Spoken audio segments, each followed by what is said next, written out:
phone video taken that night. But does it tell two entirely different stories? Does that smile change everything? How important is this video to your case? Now, a football-crazed town taking sides. Team Savannah. I don't care what much you drink. Doesn't matter. Nobody has the right to take something that's not theirs. Or Team Cameron. You go from a little small-town kid playing football to a national media crisis. The revelations that left a small town split and speechless. In the courtroom, I'll never forget, there was an audible gasp. Good evening, I'm Elizabeth Vargas. And I'm David Muir. It was the kind of teenage party that's no doubt taking place all over the country this Friday night, especially with so many graduations being celebrated. But right here tonight, the party that ended in a life-changing he said, she said. And she is coming forward tonight on her own to share her story, one that's playing out on campuses and igniting a desperately needed conversation about the blurred lines around sexual consent and sexual assault. A story for every family. Here's Ryan Smith.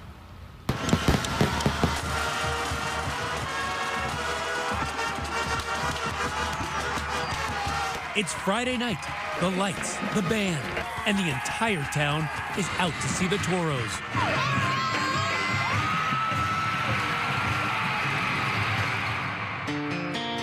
Welcome to Spanish Fort, Alabama, population 8,000.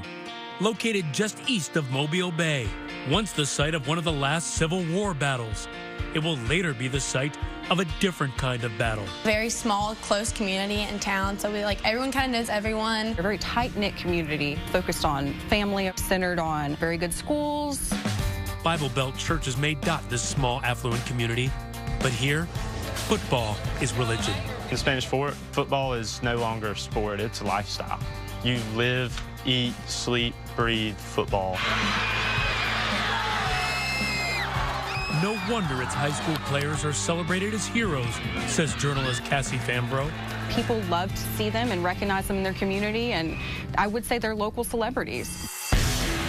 And starring in his own highlight reel, running back Cameron Harrison, a senior, 5'7", 180 pounds, wearing number 4. Harrison, boys, he's been fun to watch over the past couple of years. Yeah, he's a tough little hombre. He's small, but he's big. He's hard to bring down. That's one of his advantages. He's tough. Among those cheering in the crowd, the new girl in class, 16-year-old Savannah. I am funny, independent, goofy, very goofy. I have a lot of love in my heart. Among the things she loves, what you'd expect: makeup, social media, and selfies. Lots and lots of selfies.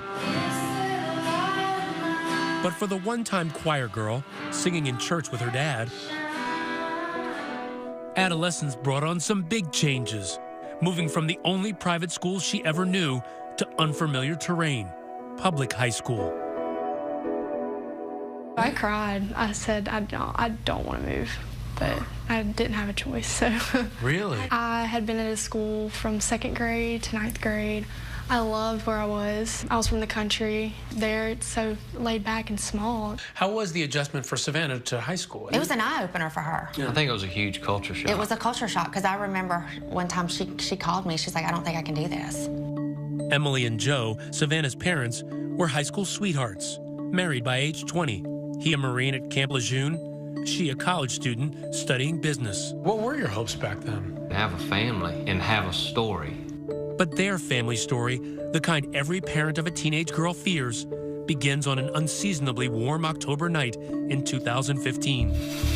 It's Joe and Emily's 18th wedding anniversary.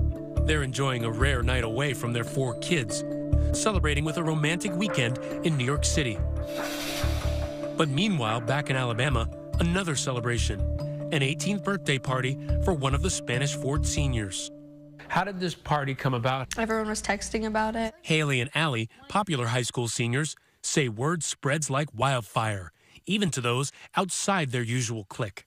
This was a little bit bigger, and it was lots of different kind of people all mingling together. It was not a typical weekend party. I mean, it was probably like one of the biggest parties I've ever been to in Spanish Fort. Savannah, too, hears about the party and begs her parents, long distance, for permission. I had the ACT Saturday morning, and the party was Saturday night. It's like blow off some steam. Blow some steam. Yeah. You were on the phone with her, and what did she say? She said, Mom, may I go to a birthday party tonight? And I said, why don't you just stay home? You just listen to your inner voice. For some reason, I wanted her to stay home. But Mom's intuition on this fateful night gave way to a daughter's desperate desire to fit in. Me being pushy, and finally she was like, okay. A tale of two photos illustrate in real time different nights for mother and daughter. A night out for the parents, while Savannah is seen on Snapchat getting glammed up. With her, a friend. And guess who she knows? Cameron Harrison, that high school football star. They pregame at his house, the two girls taking this pic in his room. Did you know Cameron Harrison at all? I knew of him. We had math together. I had never, hung out with him or anything. What did you hear about him? He was just a short little cracker. Just a fireball. Just kind of crazy. And speaking of fireball, the booze brought by the kids, flowing freely later that night at this ordinary 2-story, 4-bedroom, mustard-colored house overlooking the Timber Creek golf course. Now packed like a nightclub. So how many people were at the party? Probably 40 at one point. Make that 41. The birthday boy's 58-year-old grandmother was home, but watching TV upstairs in her bedroom. We walked in, and I would say it was a very, maybe hyped would be the word. And there was rap music playing, and there was hair slinging and arms flailing, and you were just kind of like, wow. It was hectic. There were people running around, dancing, beer pong, playing video games on the TV. And the drinks were flowing? Yeah, the drinks were flowing. Hayden, a senior football player, recalls playing beer pong with Savannah and his teammate Cameron.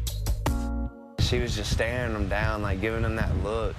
And I told him, I was like, all right, she obviously wants it. And so he was like, I know, I can tell. You had some interest in this guy. I saw you roll your eyes. Why? He always said to my friends, I would never with him. He's a nice guy, but no. 40 underage teenagers partying, drinking, saying, turn down for what? What were you drinking? Smirnoff. I had about 2 of those before I got there, and then I had 3 or 4 beers, and then 4 double shots of Fireball. It was all under an hour that I had drank this much. Others quickly took notice. I first saw her on the couch, and one of her friends was pouring a little alcohol in her mouth, and she was just dancing around, having a fun time and stuff. She didn't look like she was completely wasted. No, she was conscious, walking around, having a good time, not stumbling. I couldn't say she might have been able to walk in a straight line, but I don't think most of the people there could have at that point anyway. These photos posted on Snapchat may allow us to peer into Savannah's Saturday night. But what they don't show, she says, are the effects of all that alcohol. She says she remembers feeling dizzy, but that's about all. What's the last thing you remember? The last thing that I remember is standing in the kitchen with everybody, singing happy birthday. This is cell phone video of that moment obtained by 2020.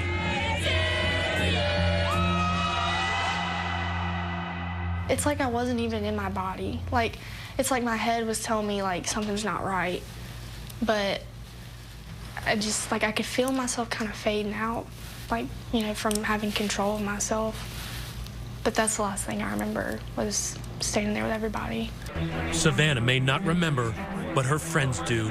And at one point, Savannah had accidentally knocked over a glass. She looked like something was wrong. Coming up next, cell phone video captures Savannah being carried. What happens when she's behind closed doors and not alone? So I was banging on the door and I was like, what's going on? Why is the door locked? Stay with us. 2020 continues. If it's October, it means the Spanish Fort Toros are in familiar territory. Their opponent's end zone, closing in on another Alabama State championship. But 16-year-old Savannah is out of her league. Evident to those at the party that she may have had a few too many. She's kind of just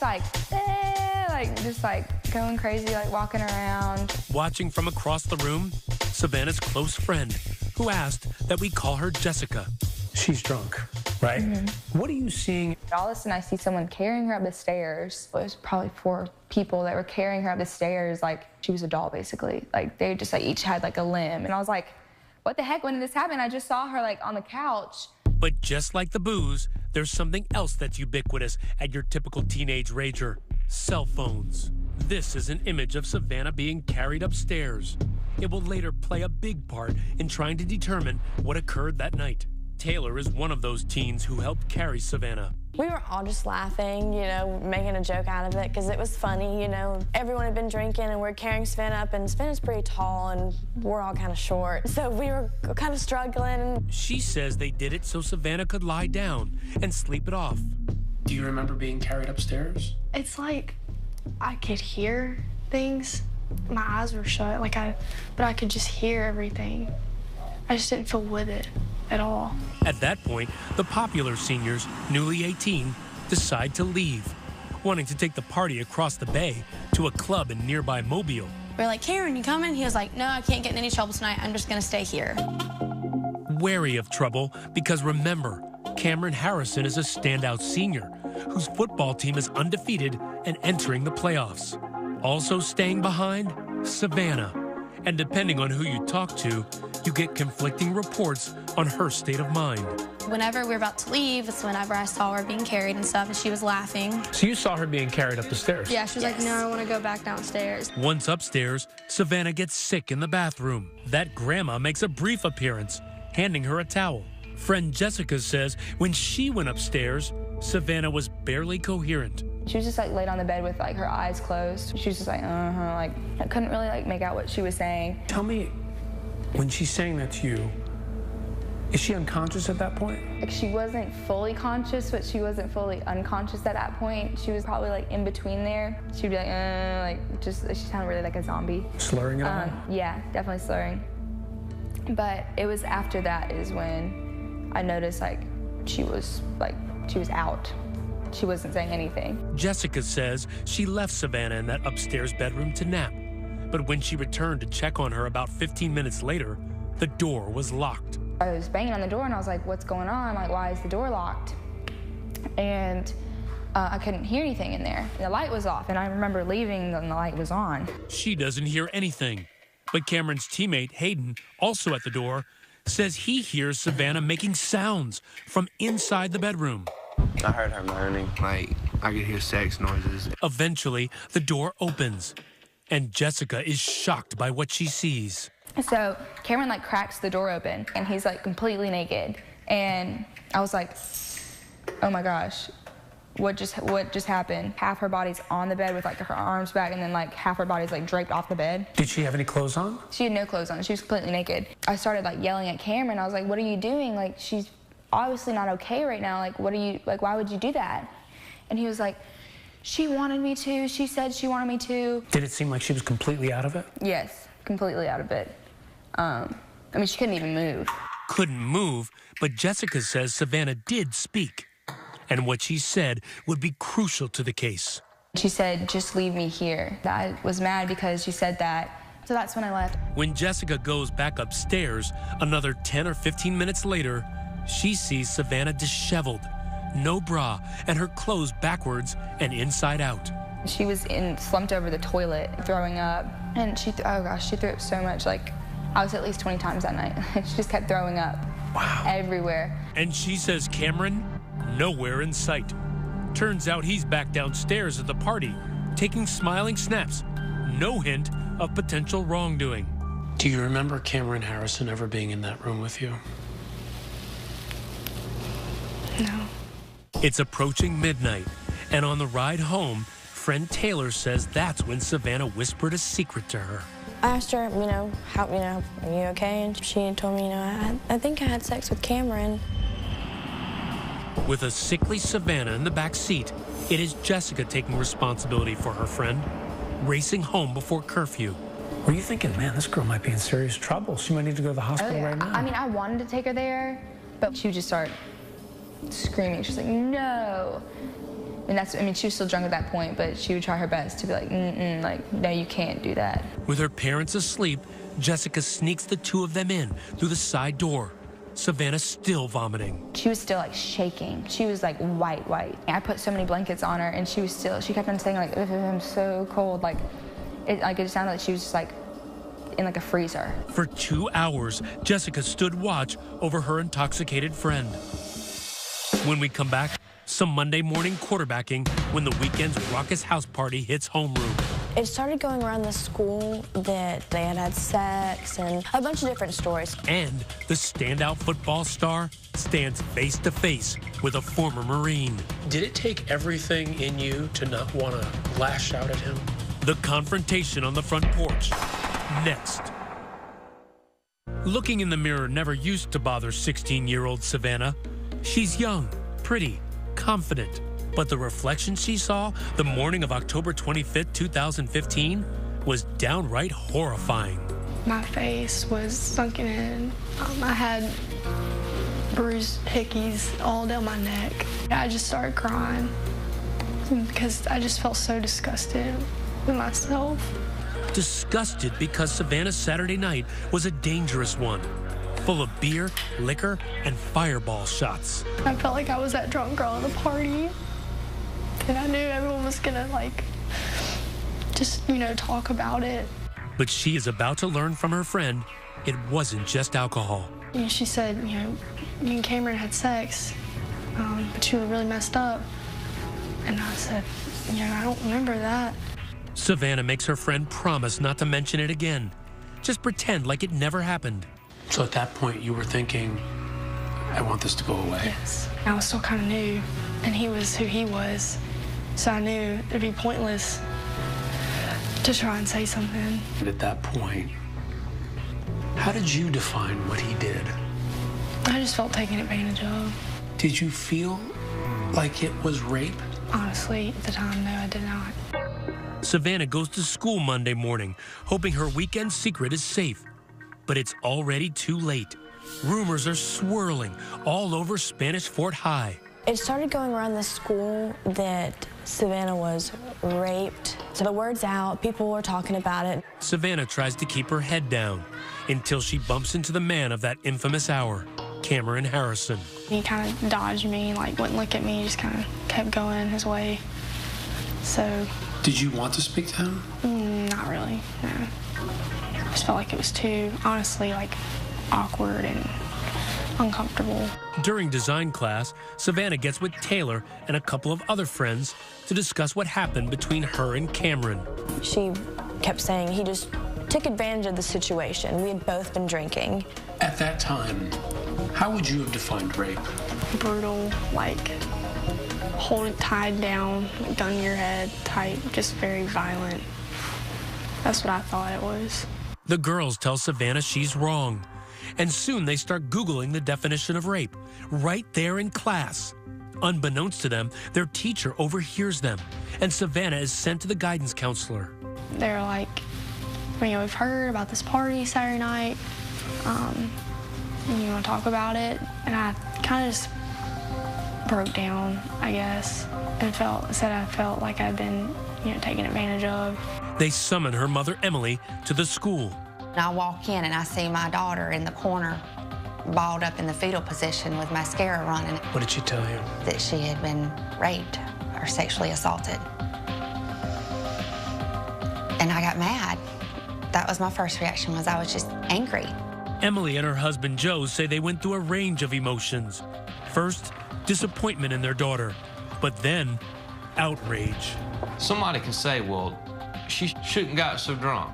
Yeah, I get that. No, she shouldn't have, okay? I don't care what she was wearing. I don't care what much she drank. I don't care if she was doing drugs. Doesn't matter. Nobody has the right to take something that's not theirs. Period. That's the bottom line, period. To us, it was black and white. But for Savannah, it's a little more gray. She's waffling between damning and defending Cameron, even texting a friend, I feel so awful, Taylor. Cameron and everyone is going to hate me. I never wanted it to get to this point. It's all getting back to Cameron, whose friends, hearing the vicious rumors, tell him he needs to set the record straight. I was like, you need to go, you need to make sure that, you tell people like the truth, like, because if it's not what happened, then that's not what needs to be said. For his next play, Cameron, on the advice of a teacher, decides to go on offense. Somehow he found out that Savannah's parents thought that they had sex and accused him of rape. And so he, being the gentleman that he was, wanted to apologize, wanted to make it right. He may want to make it right, but he's about to make it worse. Believe it or not, Cameron goes to visit Savannah's father, the former Marine, to tell him the sex he had with his daughter was consensual. That's the guy. He's outside. He's walking up to our house right now. Joe, what did you say? My immediate reaction when he pulled up was violence. I am fixing to clear this porch off with this kid. I didn't say a word. I let him speak. He said, I know y'all are hurting, Savannah's hurting, but I'm hurting too. His body language was bizarre. Because he was so calm. Just so ice cold. Just Joe and I were both shaking. And he made a huge admission to you. He only did our daughter for 5 minutes. 5 minutes. Only 5 minutes. And he said those words to you. Did it take everything in you to not want to lash out at him? I told him to get off my property. In a very Christian-like way. That very day, Emily and Joe call the authorities, and veteran detective Jason Vanoy is assigned. He wastes no time.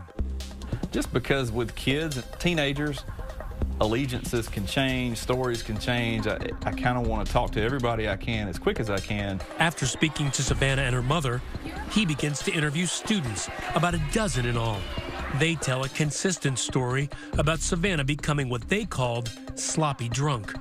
Then Detective Vanoy inevitably discovers this. Cell phone video taken at the party.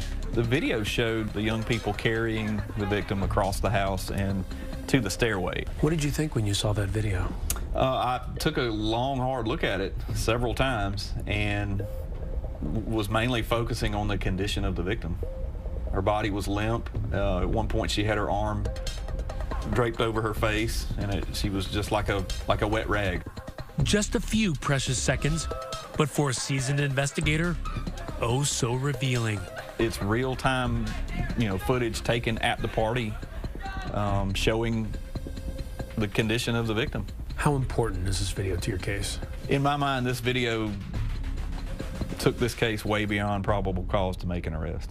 18-year-old Cameron Harrison, the Spanish Fort football player accused of rape, at a house party in Daphne. A week after the party, Cameron Harrison is charged with first-degree rape, sparking a media frenzy. A charge of rape, a shocked and divided community. When his friends see him in court the next day, now clad in a new uniform, they are beside themselves. It was definitely a slap of reality. My best friend walking down the hallway with a bunch of criminals in an orange jumpsuit and shackles on, and cameras all in his face. And that's so hard to see your friend like that.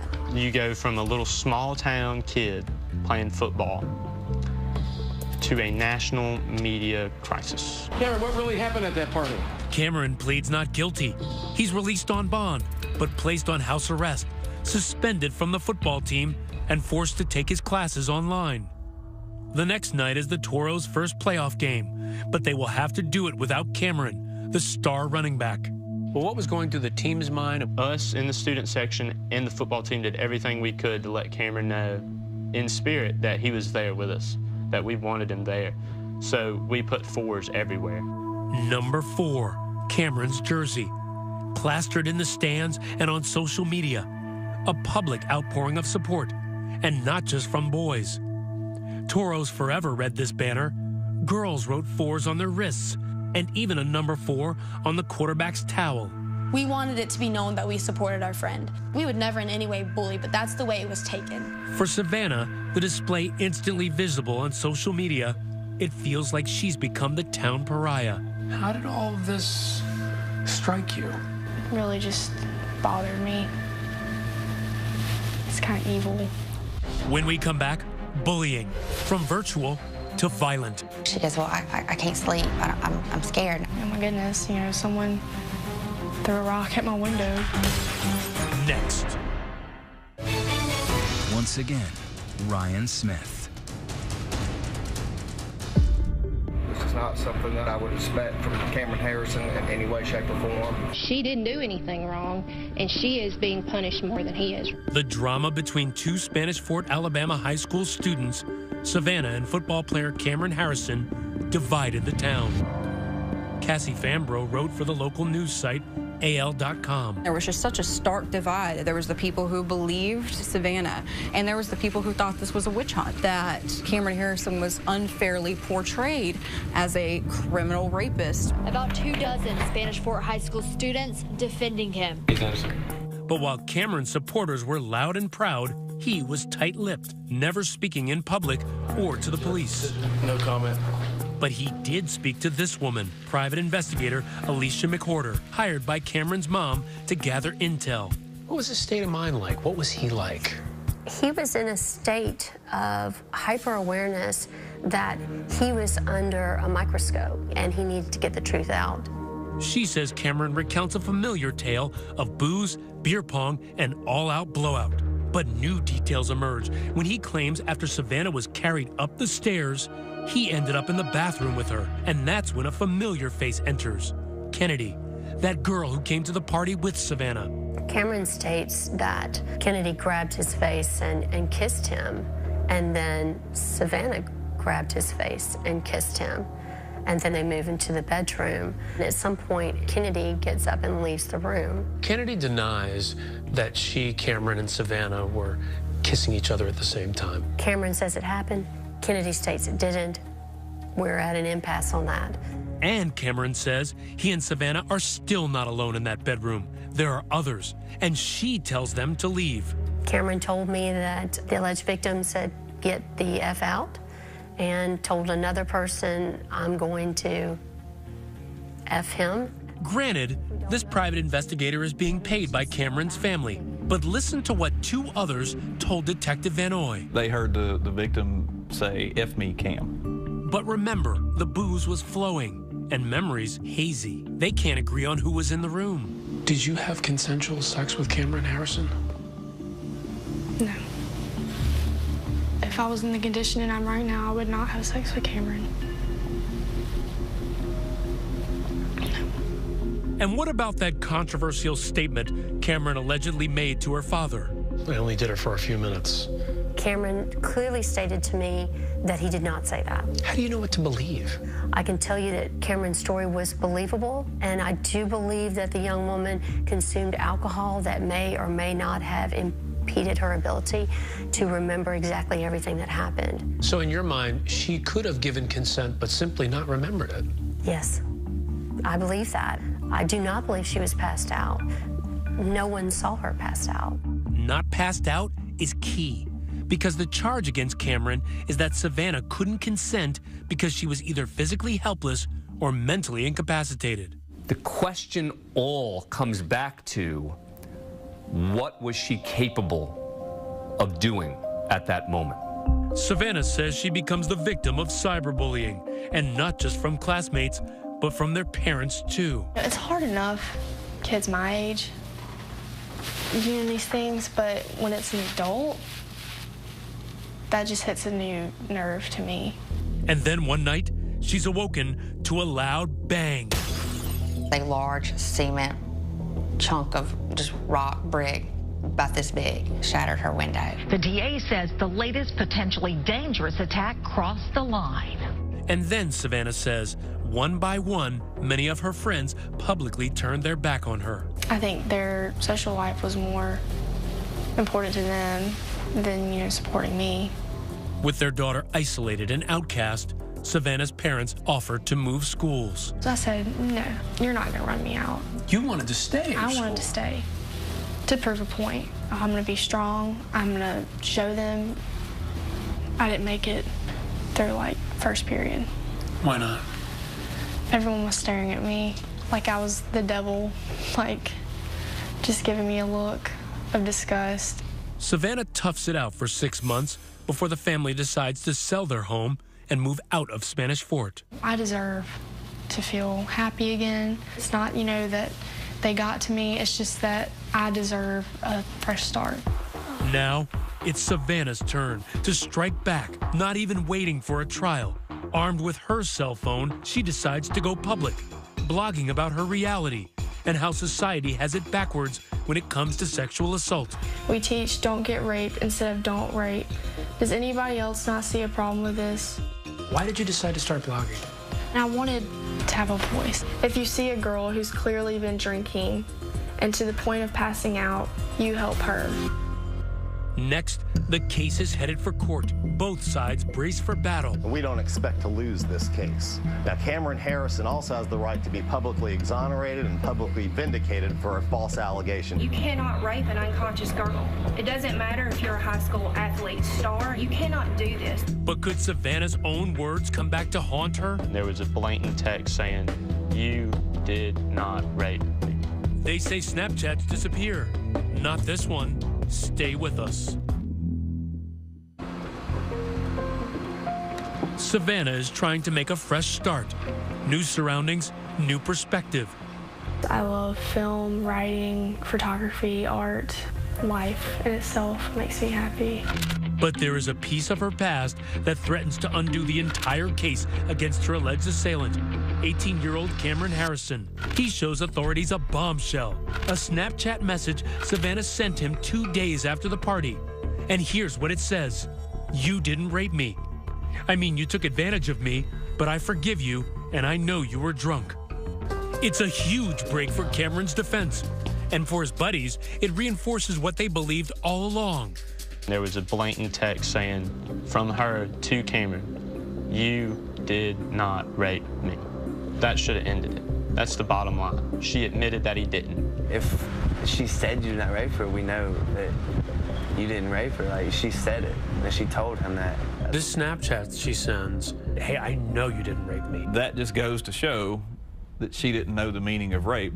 Savannah says the message was part of a larger conversation initiated by him, but only this snippet was saved by Cameron. Well, the selling point to Snapchat, the reason that it's popular, is if you don't screenshot it and save it, it's gone. And the breaks keep coming for Cameron. Remember that video of Savannah being carried up the stairs? His defense attorney claims to have found more of it. This additional frame where Savannah appears awake and smiling. The defense seems to say that there's another second in that where she's smiling. What's your impression of that? Unconscious people can make all kind of facial expressions and they can have their eyes open. My position is that she's physically helpless, and that is very much bolstered by the fact that she's having to be carried. Two key pieces of evidence, but both sides saying it proves their case. Her smiling doesn't necessarily mean this was not a rape. But as jurors evaluate the case and have to decide, is it proof beyond a reasonable doubt, every little factor becomes relevant. But that's little comfort to Cameron as he awaits trial. For the past 6 months, these four walls have become Cameron's closest companions. Now, only photos providing a peek at the life he once enjoyed. This is my senior banner. All the senior football players got on this year. It says running back, Cameron Harrison. All my friends made this for me. Cameron showing us this window into a life seemingly put on perma-hold. I'm blessed to have so much support from all my friends and family. Trapped by a dark cloud above him, and that device around his ankle monitoring his movements. How far, Cameron, are you allowed to go? I can go to like across the street over there. Ironically, the former running back's world is now limited to the length of a football field, 100 yards. His mom, Karen. We just deal with days as they come through, and our love grows stronger every day. And we're gonna make it through this.